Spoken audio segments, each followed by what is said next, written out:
Moi, je m'appelle Audrey Ménarguès, je suis de la société Altran et j'ai plusieurs coachs dans cette société, plusieurs casquettes dans cette société. Je suis product owner et je suis aussi parfois coach agile pour certains plateaux clients. Avant tout, parce que j'ai fait la première soirée où j'ai présenté un sujet avec Marc Achaïn. Avant tout pour ça. Par curiosité, parce que c'est toujours bien de savoir ce qui se fait ailleurs. Et puis parce que par mon métier de product owner, je suis amenée à travailler avec des équipes de test. Et donc, voir les problématiques qui peuvent se présenter ailleurs, c'est toujours intéressant et ça permet d'anticiper éventuellement quand on a déjà la solution. Oui, que la complexité, elle est partout et que les problématiques se recoupent. Et les solutions, finalement, ne sont pas forcément toujours celles auxquelles on pense tout de suite. Et ce qui est très intéressant, c'est justement de discuter avec d'autres équipes, de voir à travers d'autres expériences, d'autres retours d'expérience, les solutions qui ont été trouvées et qui parfois ne sont pas du tout celles auxquelles on aurait pensé dans notre contexte. Je suis arrivée un petit peu tard, donc ça va être un peu compliqué. Je suis pas très objective puisque j'ai assisté aux présentations Altran.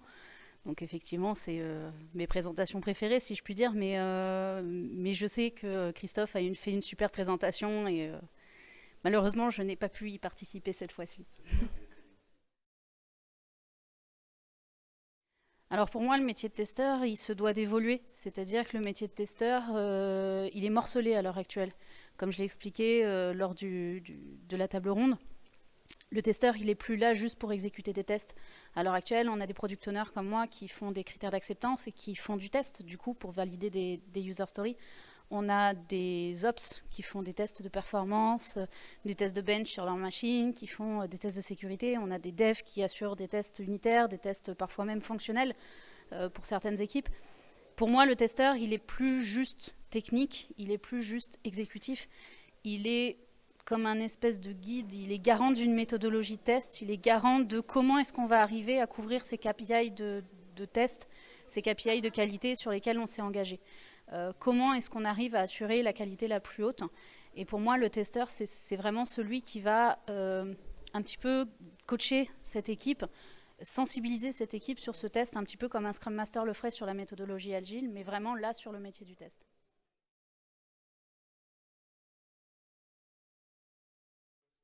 Oui, bonjour. Je m'appelle Véronique Théo.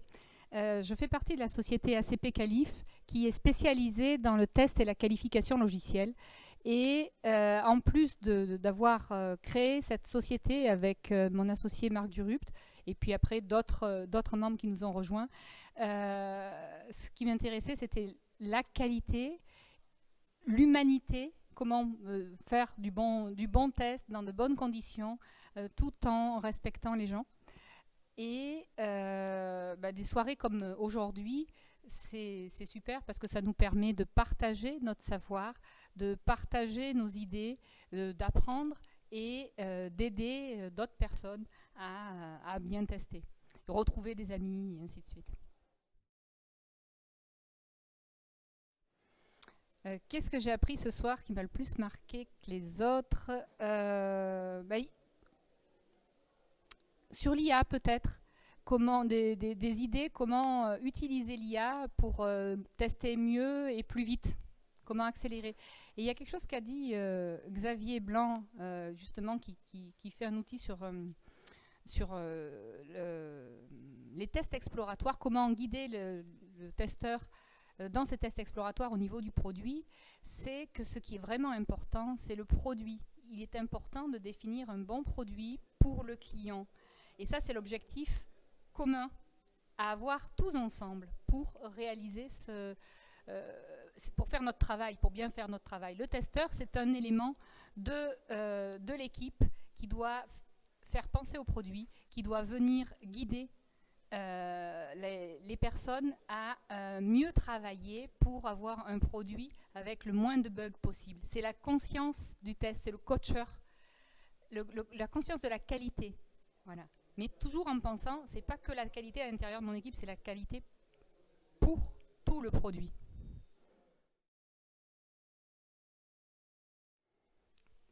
Celle que j'ai animée? Non. non, c'était un atelier. J'ai beaucoup aimé la présentation de Xavier Blanc et de Frédéric Assandi Capillo. Le testeur, un coach. Un coach sur la qualité produit, pour éviter le bug plutôt que de le produire. Voilà.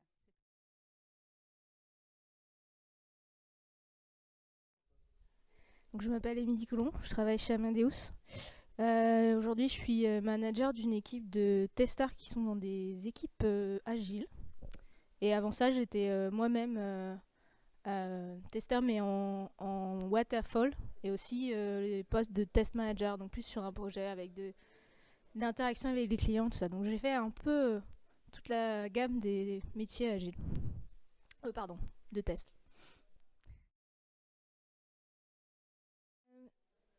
Donc chez Amadeus, on échange beaucoup sur les bonnes pratiques de test, etc. Mais au final, ça reste chez Amadeus.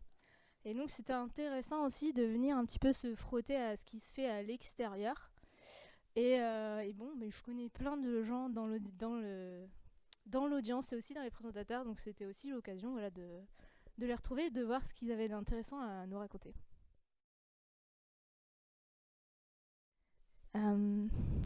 C'est difficile à dire comme ça. J'ai vraiment apprécié toutes les présentations, et sans avoir appris quelque chose d'exceptionnel, ça m'a conforté dans l'idée qu'on avait la bonne philosophie dans ce qu'on essayait de faire. C'est pas toujours facile, mais au moins si on a la bonne direction, on a plus de chances d'arriver à une meilleure qualité globalement. J'ai beaucoup aimé par exemple la présentation sur le test dans le cloud qui a été faite par les personnes de chez AXA, parce que c'est vraiment ce qu'on essaye de faire. On n'a pas encore totalement réussi, mais ça montre que d'une manière ou d'une autre, c'est faisable. Voilà.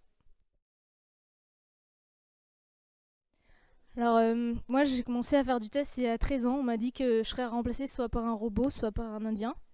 Et le fait est qu'on est toujours là, et au final ça n'a pas forcément tourné de la façon dont on pensait. Aujourd'hui le métier il se devient de plus en plus technique. Avant, un bon QA c'était essentiellement quelqu'un qui savait bien analyser l'application et ce que veut le client, se mettre vraiment à la place du client. Et aujourd'hui il doit savoir faire ça et comprendre le code, automatiser, des fois passer sur presque du DevOps et tout ça. Et donc on est obligé d'avoir des profils multi-casquettes. Et donc c'est difficile de savoir comment ça va évoluer dans le futur, mais en tout cas c'est intéressant de voir que les barrières tombent un peu et que finalement ça se renouvelle en permanence. C'est ça aussi qui fait l'intérêt du métier.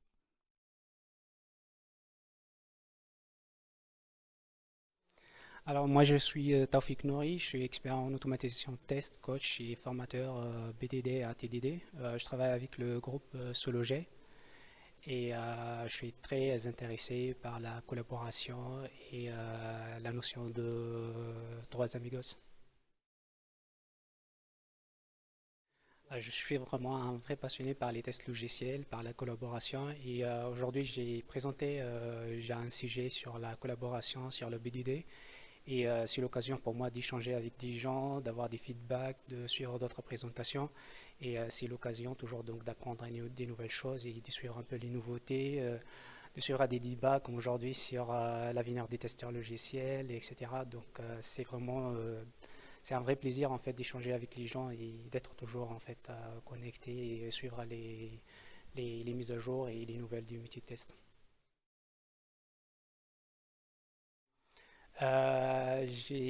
Franchement, par rapport à donc le travail du testeur à distance, ça c'est un sujet que j'ai beaucoup aimé l'échange parce que pour moi je trouve que la distance c'est vraiment une fausse question parce que s'il y a les outils nécessaires, donc c'est question d'ouverture, d'état d'esprit, de travailler avec d'autres personnes et la distance, si on a les outils, je pense qu'on peut dépasser et qu'on peut travailler ensemble. Et moi, j'ai déjà des retours en fait sur ce sujet parce que je gère déjà des équipes qui travaillent à distance et qu'on arrive aujourd'hui à travailler convenablement et que les personnes sont intégrées dans les bulles et tout fonctionne parfaitement. Il y a toujours des améliorations, mais c'est déjà pas mal.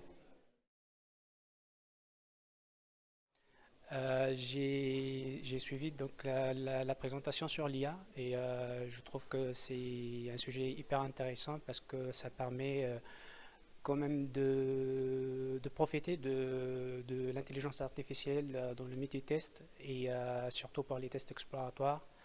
Aujourd'hui, on parle de l'automatisation, donc et du coup, si on automatise nos tests, donc reste quand même les tests exploratoires. Donc, et comme il y a l'IA comme solution, ça permet absolument donc d'avoir des bons résultats et de faire des focus sur certains parties d'application qu'on n'arrive pas à détecter d'une manière manuelle classique. Moi, je pense aujourd'hui on a besoin des testeurs agiles parce que l'approche classique de faire les tests après les sprints, etc., ça c'est pas du tout efficace. Le time to market aujourd'hui, c'est pas au top. Du coup, je pense que d'être plus agile, d'appliquer une stratégie de shift left testing, d'aller discuter avec le PO, avec les devs, d'assurer la qualité, de coacher l'équipe. Je pense que ça c'est le plus important et ça qui apporte plus de valeur ajoutée à mon avis. En fait, c'est pas du tout la méthode classique ou la façon, on va dire, classique pour faire les tests.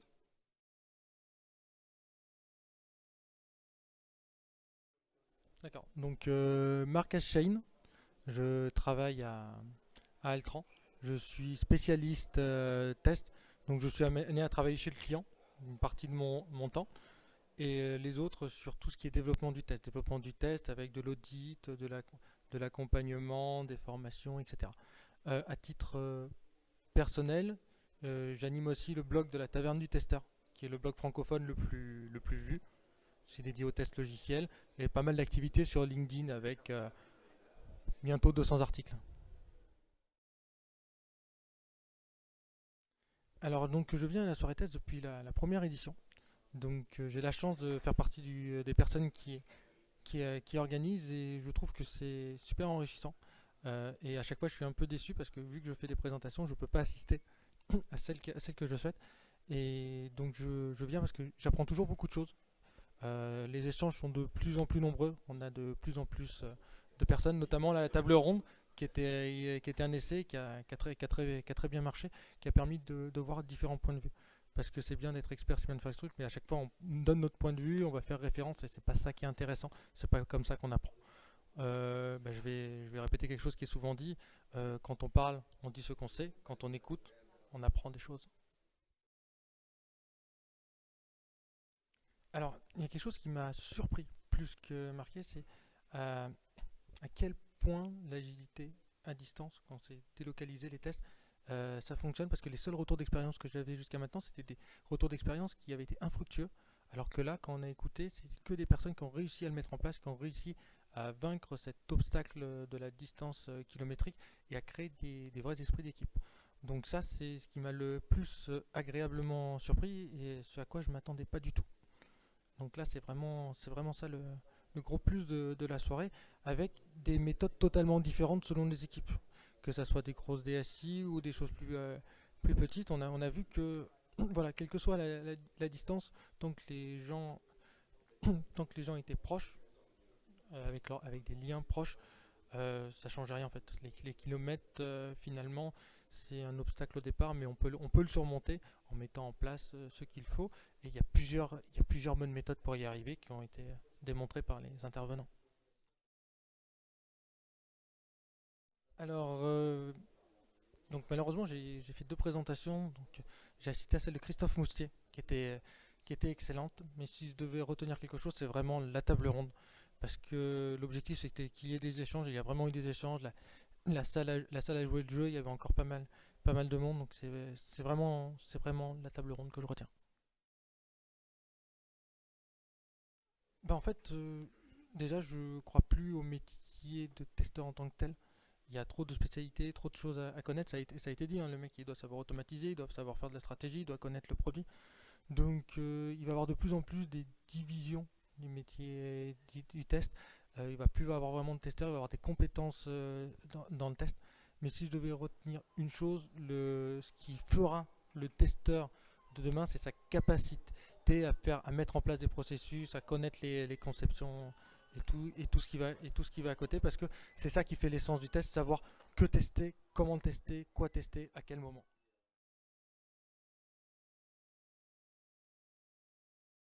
Donc Patrice Giraud, je travaille chez Atos pour un projet au niveau du groupe. Je suis en charge d'une plateforme de tooling et parmi les différents outils, il y a effectivement des outils autour du monde du test. Donc je suis très familier avec les différents sujets de ce soir et c'est ce qui explique ma présence ce soir. Donc pour pouvoir découvrir un petit peu les nouvelles tendances du test, et effectivement, aussi bien que ce soit les métiers, que ce soit les pratiques, les améliorations et l'introduction de nouvelles méthodes, technologies comme l'IA par exemple. Alors je ne connaissais pas les tests exploratoires, j'ai trouvé que c'était très intéressant et surtout le couplage avec l'IA m'a paru très prometteur pour le futur parce que très souvent on parle de l'IA dans la mise en place de robots pour remplacer les tâches, on va dire, assez simples, uniquement dans le but d'automatiser, alors que ici, dans l'exemple qui a été donné sur la présentation autour des tests exploratoires, on voit vraiment une valeur ajoutée de ce couplage entre l'IA et ces tests, cette catégorie-là. Voilà. Bah, je pense que je vais me répéter, mais du coup ça va être celle-là, donc celle des tests probatoires couplée avec l'IA. Désolé, mais voilà. Alors, basé sur les retours de ce soir et également sur les retours qu'on peut avoir au sein de notre groupe, c'est vrai que le métier évolue, on est tout à fait conscient de ce changement-là. On demande de plus en plus à avoir des compétences qui font appel au monde du développement pour automatiser toute la partie de tests qu'on veut rajouter dans les chaînes de DevOps. Par contre, moi, ça me gêne un petit peu parce que beaucoup de personnes ont sûrement quitté le monde du développement il y a quelques années pour aller vers le monde du fonctionnel, du métier et du test. Et aujourd'hui, on a un petit peu un changement de tendance où on demande à ces personnes-là de nouveau de replonger dans le monde du test. Mais c'est les tendances de l'informatique qui font qu'il faut pouvoir aujourd'hui couvrir une large panoplie de compétences. Donc d'un côté, tant mieux, mais d'un autre côté, c'est vrai que c'est un petit peu, ça peut être un petit peu contradictoire et gênant pour des gens qui avaient fait le souhait de changer leur carrière pour aller évoluer vers des postes moins techniques. Et du coup, là, on arrive à un dilemme et il faudra faire certains choix. Voilà.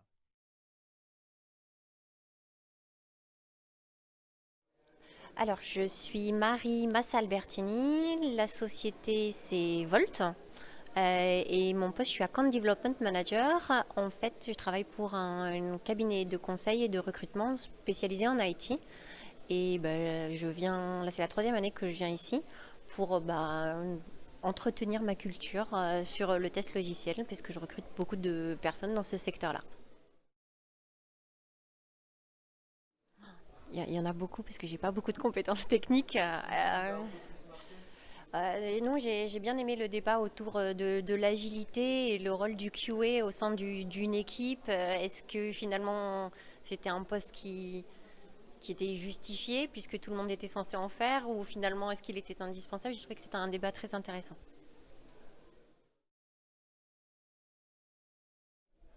En fait, ce que j'ai préféré, c'était le débat à la fin. Parce que peut-être que mon niveau technique n'est pas suffisant, mais à la fin, lorsque tout le monde a pu débattre et poser de ses questions, j'ai trouvé que c'était très enrichissant et très interactif. Et justement, en fait, les testeurs qui étaient considérés un petit peu, désolé pour les testeurs, hein, mais enfin, c'était le cas comme, on va dire un peu le dernier poste à bas niveau. Ces derniers temps, il y a vraiment une grosse progression. Je recrute beaucoup de testeurs de plus en plus. On voit vraiment une reconnaissance du poste en tant que tel, que ce soit de la fonction, et puis on le voit aussi sur l'aspect salarial. Maintenant, les testeurs ont aussi des salaires qui sont au même niveau que des développeurs qui avaient tendance à être portés sur un piédestal. On voit vraiment une progression et également d'autres fonctions que juste, entre guillemets, faire du test.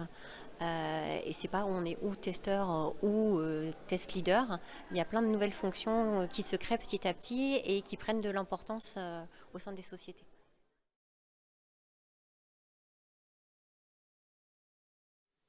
Alors donc je suis Pierre Potel, je travaille chez Altran et je suis ingénieur informatique, je suis automaticien. Automaticien, j'automatise les tests. Voilà. Alors c'est avant tout par curiosité et puis après Marc m'a proposé aussi d'intervenir, donc je suis intervenu sur une des conférences, notamment pour présenter le multi-environnement, système multi-environnement.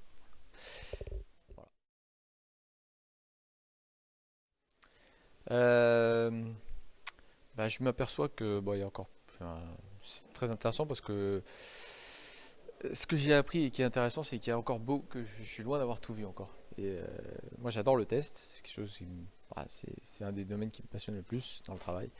Et je vois qu'il y a encore beaucoup de choses à parcourir et c'est vrai, c'est bien de voir un peu l'ensemble des avis de tout le monde sur très enrichissant.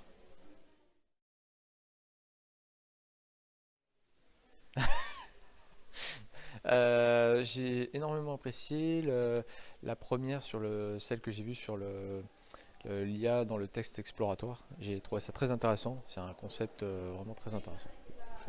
Le fait de voir les choses de cette façon-là, le test de cette façon-là, c'est un peu révolutionnaire, je trouve. Voilà.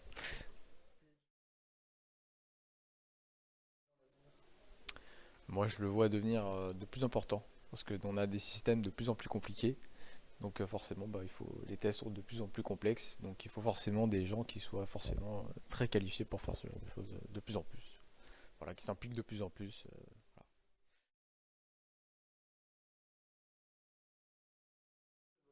Nom, prénom, âge et qualité. Je suis Christophe Moustier, je travaille chez GFI, alors j'ai plusieurs casquettes, mais on va dire que celle qui m'intéresse en tout cas ce soir, c'est la partie test practice leader.